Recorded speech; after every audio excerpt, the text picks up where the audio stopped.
Hello everybody, this is again Dr. Sergey Sarkisov. And right now what I want to do with us is actually in our calculus class, let's discuss curve sketching. I actually just think about it as graphing in detail with calculus using derivatives, first derivatives, and even second derivatives, right? For derivative, we know if it's increasing, right? Because derivative is the what? It's the slope of a tangent line. If it's positive slope, it's increasing there. If it's negative slope, it's decreasing. So we know when the function's going up, when it's going down, the graph of it, right? We know when we have a top by the first derivative test at a critical number when the derivative is 0, you have a flat, right? So you go up, up, up, up, down, down, down. You had a little local maximum there, and then there's a local min the other way. And so we'll discuss that in this example when we're graphing this function, which I'm going to do as 1/3 x cubed minus x and plus 2/3. So let's be careful with this and see how detailed of a graph we can actually attain, right? So let's see. Let's try this. What I tell my calculus students is if you have no idea what to do in a calculus class, you just take a derivative. Yeah, just take a derivative, see what's going on. So let's take a derivative, right? Like, all right. Let's say we forgot everything. We're like, you know what, at least I can take a derivative. So f prime of x is equal to, well, the derivative of 1/3 x cubed, by the power rule, x cubed goes to 3x squared, right? So 1/3 times 3 just goes away, so it's x squared. Minus just a 1, right? X goes to 1, so minus a 1. And that's it, plus a 0. Constant goes to 0, okay? Now, don't forget what critical numbers are. What are critical numbers? And so when a derivative is equal to 0, that's where we find the local max min, the extrema. Or maybe undefined. But here, there's nothing undefined. Everything's continuous. There's polynomials, right? So critical numbers, it's when f prime is equal to 0 or undefined. And this is going to be happening when x squared minus 1 is equal to 0. So x squared is equal to 1. And what happens? X is equal to not just 1, but plus square root of 1 is 1, yes, but plus or minus. So plus or minus 1. Okay, let's try points. What's f of a negative 1? We put that in there. You get a negative 1/3, because negative 1 cubed is negative 1, minus a plus of 1. That's so 2/3 and plus 2/3, 4/3, okay? And you have a point, negative 1, 4/3. We'll use that. We'll plot that point. We're going to actually graph this thing, okay? So we want a point. What about f of 1? F of 1 is, if you plug it in, it's 1/3 minus 1, negative 2/3 plus 2/3. Oh, that's a 0. So you actually have a 1, 0. And guess what's nice about getting a 0? So what's nice about that? Guess what? It's actually an x-intercept. And that's for algebra. In algebra class, when you do before, you would do that this is a 0 and 1. And so that means x minus 1 by the factor theorem, x minus 1 is a factor. We can factor this a little bit better, right? So look, take out a 1/3 first of all, and you have x cubed minus a 3x, right? And plus a 2.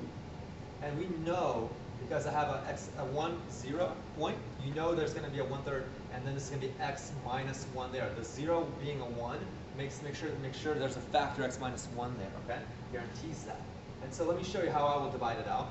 X times what gives you x cubed? X squared. Now minus x squared, there's no x squared, so add back an x to get plus an x squared. That way this and this cancel. Minus an x, I want minus 3x, so minus 2 more. And that's when you minus 2x more, so minus x minus 2x is what? Minus 3x, and plus a 2, and then this is what it is. Now, equals to 1/3, and then if you factor this further, this is actually x minus 1, x plus 2. So you get x minus 1, x minus 1, x plus 2, okay? And so the only other x-intercept it has is x is negative 2. So zeros are negative 1 and 2, okay? And the multiplicities, if you remember that from algebra, T's, are, for this one, it's a 2 of them, right? So there's 2 factors, and this is just 1 corresponding, right? For that. So this is going to be a touch here and across there. That's if we were doing an algebra class. But don't worry about that. Zeros are these, so we have another point, which is at 2, 0, right? So 2, 0 is a point, negative 1, 0 we already have, so these are the x-intercepts. Okay? What about the y-intercept? Let's do that quickly. Y-intercept is very easy to find.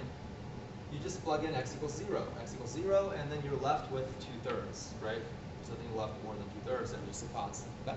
So that is how you would find just x and y intercepts, just algebra, basic stuff going back to graphing. This is called a polynomial. Let's just do this example, and we'll call it. I'll call it class because we've done a little bit about other stuff already. But later on, I'll show you other examples of graphing, more like rational functions, a little bit more difficult with derivatives and whatnot. Okay, but let's do that in the next setting. Okay, so anyway, here we have x intercepts, y intercepts. Let's actually start graphing this already. Why not? So here we are. Let's kind of get this. Let's do another color on this. Let's try maybe purple. So here we are with the y-axis. Try y-axis. I usually do y-axis first for myself to make it a little bit more symmetric to see where things are going on. But most people usually probably do x-axis first, right? So it just depends on your take on this. Okay, so we're going -1 someplace, 2 someplace. So look, here's a -1 maybe. Here's a 1. Here's a 2.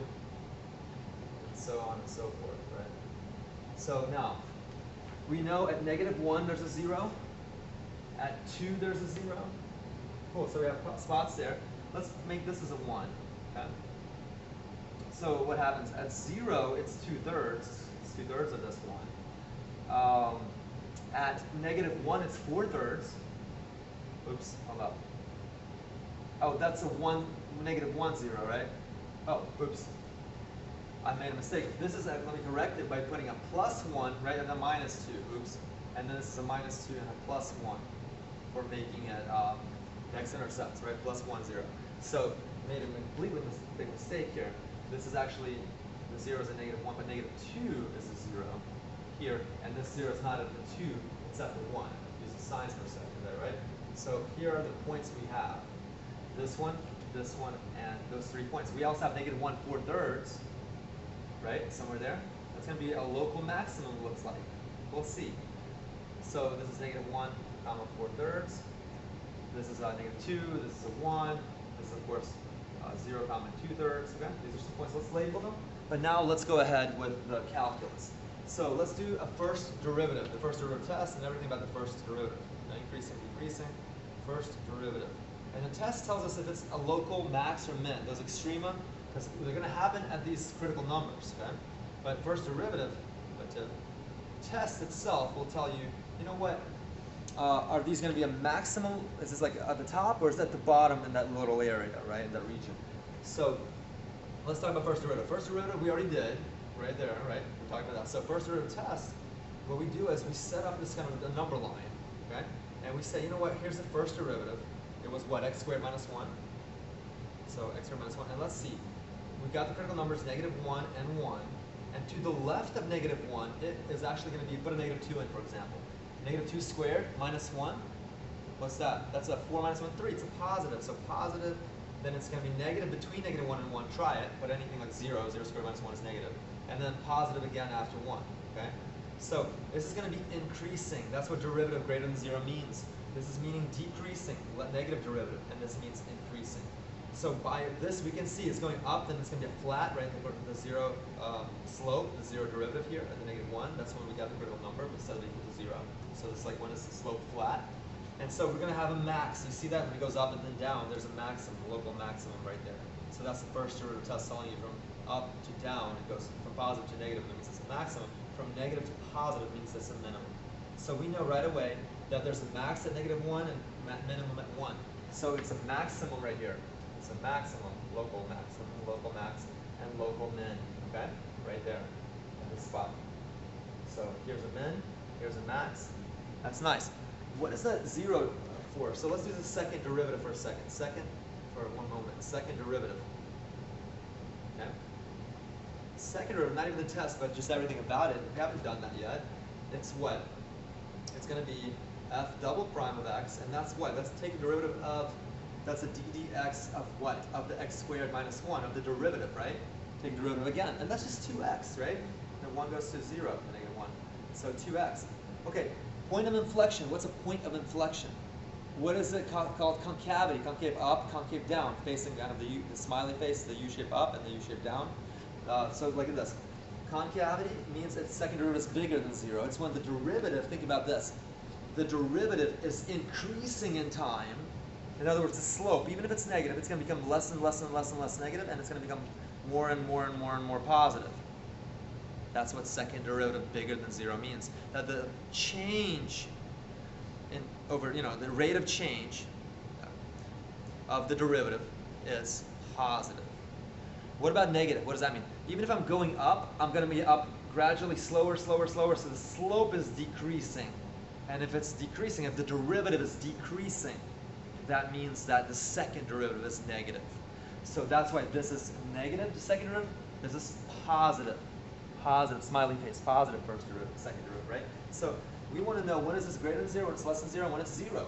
The point of inflection is when it's 0, or it does not exist. The point of inflection, f double prime of x equals 0. And so what is that? That's when x is 0, right? That's easy. But the point of inflection is actually, the point is what? The 0 comma, we know this already, 0 comma 2/3, right? Or 2/3 for the y. That's the point, okay? And so let's look at concave up, concave down, where that happens. And there's also a second derivative test. You know what that happens to be? You put the critical numbers in. So put a -1 in and put a 1 in. And let's see if it's positive or negative. Well, -1, it's 2 times, remember 2x, so 2 times -1, that's a negative number. And that means it's concave down, and that's actually going to be, that means it's a local max. So instead of doing this and getting max here, you could have just done this and said, you know what, there's a max at x equals to -1. And this is going to be 2 times a positive 1, x is 1. It's greater than 0, 2 is greater than 0, and that means there's a minimum. Why minimum? Because if it's greater than 0, it's going up, and there's a minimum of this. Not a maximum, there's a minimum, that bottommost of the smiley face. So min at x is equal to positive 1, okay? This is second derivative test right here. This right here is the second derivative test right there. Okay? This is just second derivative. And finally, let's look at this little diagram. Where is the concave up and concave down? To the left of 0, we just did that, it's negative, so it's facing like that. And to the right of 0, it's facing like this. It's a smiley face. It's not sad facing smiley face, it's going up, okay? And so, what I like to do is make like slight intervals. You know, see negative, we're talking about points, critical numbers, and the point of inflection where that happens, the x values, -1 and 0 for the second derivative and the 1 for the first derivative. I break it down into all of those, the regions, so let me show you. So let me talk about motions. Call this motions. Motions, the shape of motions. So if you have this, the -1, the 0, the 1, let's break it down like this. Okay, the columns. And let me talk about the first derivative. Okay. This is kind of the number line, okay? The second derivative. And then the kind of the motion. Motion. Okay. So what I mean by this is first derivative to the left of -1, we had that it's all positive, then it's greater than, then it's negative, then it's positive. So it's positive here, it's negative here, and here, right? And then it's positive after the 1, okay? Second derivative, it's to the left of 0, it's negative. And to the right of 0, it's positive, okay? So what happens is, if I'm going, this means increasing, this means facing down. So I'm facing down, increasing, okay? Then I'm going decreasing and facing down. Decreasing and facing up. So facing up, but decreasing. And then this is increasing and facing up. You see that? Those are the motions. I call them the motions. Okay, so now we have all these points. To the left of a -1, we are doing this right here. So we are going to do, I'm going to go left, but from right, I'll explain. It will look like this, that shape, right? So it goes like this. And then what happens? This is a max. From there, it has to start going down, and it actually does. It starts going down to the, in a kind of a sad face, right? It goes, it's shaped down, and it goes right here to the 0, to the 0. Then it starts, it's a point of inflection, everyone. Point POI, point of inflection right here, right? Talking about the 0 2/3. It's when the shape of motion changes, when it goes sad face to happy face. And look, it's like this, and all of a sudden it becomes doing that. So and it's still going down, right, to the 0, that spot. So it goes down. Okay, you see that? And then what happens? Minimum, it starts going up from there, and it goes up on that kind of the upward facing shape, concave out, up like that. So it does this. Okay, that's how the graph should look. Very similar to it. And if you actually take and graph this function here and graph it on a graphing calculator like Desmos or whatnot, like Google search graphing calculator, the first thing that pops up, and plug in this function, and you'll see what it looks like. It should look very close to this. You can get a few more points, put a 2 in. I think you get also 4/3, some kind of number there. So check it out, okay? And I hope you like this example. I mean, it's one of the kind of the trivial ones more so, but still, even graphing this, think about it. How much calculus, how much more depth does it give us to understanding the shape, the structure of a given graph of a function?